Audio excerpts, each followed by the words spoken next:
So this card would be the card I choose for the person I'm reading, and I put it in the center.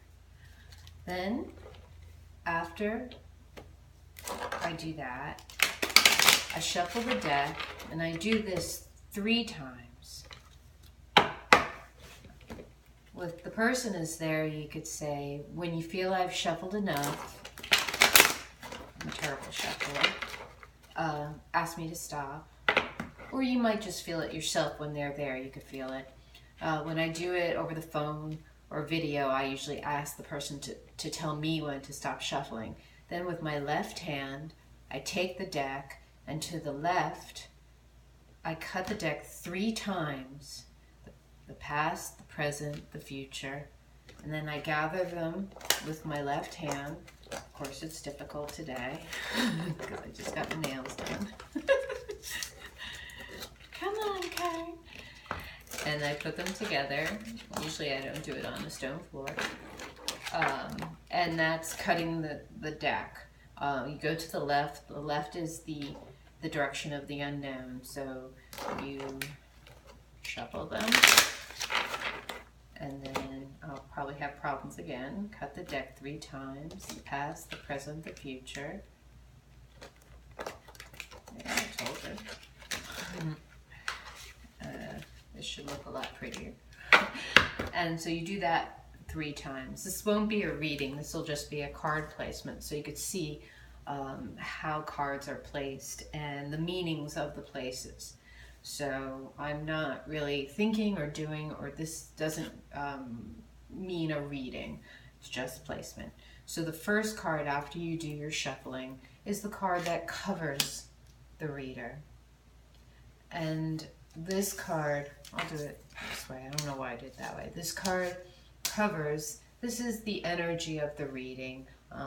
And I mean, I'll just say this was the strength card. So this would be the energy of the reading. Obviously, this person is in the midst of a decision that they are equipped to make. They have the ability to know whether to pursue it with energy or with subtlety. This is the card that crosses them. This is the card that would bring either trouble or bring help, depending whether the card is positive or negative. It could be a hinder or a help. So that card would be crossing their path. Is a lot of hard work. This is the card that is below them. This is the card that is sort of the foundation of the reader's situation. This is where it grew from. This is what inspired the decisions they're making, the strife they're battling, the problems they're facing, or the joy they're experiencing, or anything, the situation at hand. This is the foundation. So when you read it, you think, okay, this is sort of the catalyst to the situation they're in. This is the card that is immediately behind them. This is the card that is the nearest influence to the situation at hand, possibly a person, a situation. Also, if you notice this card is upside down, it's probably not to you. When I created the deck, I decided things would be mainly read right side up. But when it's upside down, you look at the meaning in your handy dandy guide. And since it's upside down, they need to put a little more energy into creating it, into achieving it, or possibly dealing with it. Sorry, I got a little panger hair on me.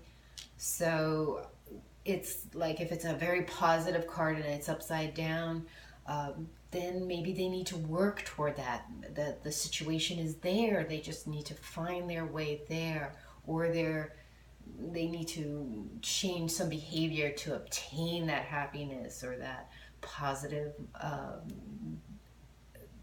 object they're trying to gain, a job or a relationship or something like that, situation. This is the card that crowns them. This is what's above. This is what can be achieved. It's the ability is needed. The opportunity is there.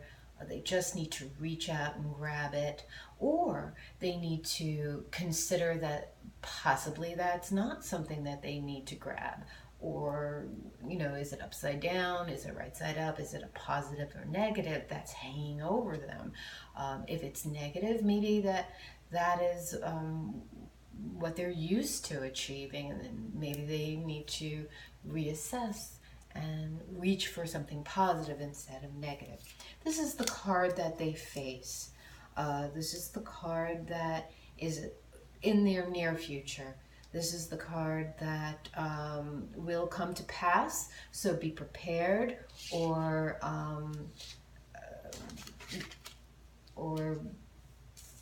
know that something pretty awesome is going to be happening. I'm moving this aside because there are 4 more cards that I need to make room for.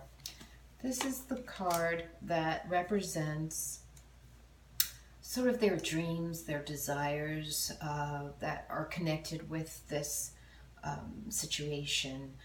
Here's a card that's a male energy. So perhaps this person is either helping or hindering, you're focusing on them. Maybe it's someone that you're attracted to. So or this is the person that they wish to be. So whether it's a person or a situation, that's usually what they're focused on. This is the card that represents how your friends and your families are witnessing this experience. And sometimes it's a supportive energy, sometimes it's a negative energy, sometimes it's an skewed view of how you're experiencing it, which can be a hindrance. So if they're not seeing clearly and you see they're not approving or something, they don't see how you're trying to achieve something, or they're getting the wrong idea, that could be quite stressful. This is a card that it could be fears, it could be like your nerves.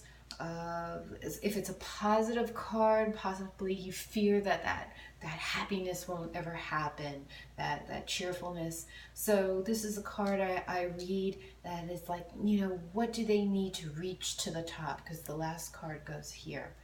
And this would be the outcome. This would be sort of the pinnacle of the situation. With my readings, it's usually 6 months that I can read forward. Or you're in a situation at the moment, and this is sort of, okay, the outcome, if we do look at everything and deal with it, and this is positive, obviously you've taken a path that really leads there. If this is negative, then look at the cards and see, okay, how can we deal with this situation that will be difficult? So are there any clues in here that will help you untie the negativity and turn this card into a positive? So you find a way, or you say, look, you're heading toward this, so think about it. So possibly you can help the person you're reading, find a positive place, a positive resolution of the situation they're struggling with. So this would be a basic reading that I give, and in creating these cards, this would be a basic reading that I would advise you to use. They call it a Celtic cross. I learned how to do this spread when I was 8 years old, and it gives you a good foundation of trying to unravel and help somebody in their quest for happiness or peacefulness or joy. So that is my basic reading. And I'm going to turn this up.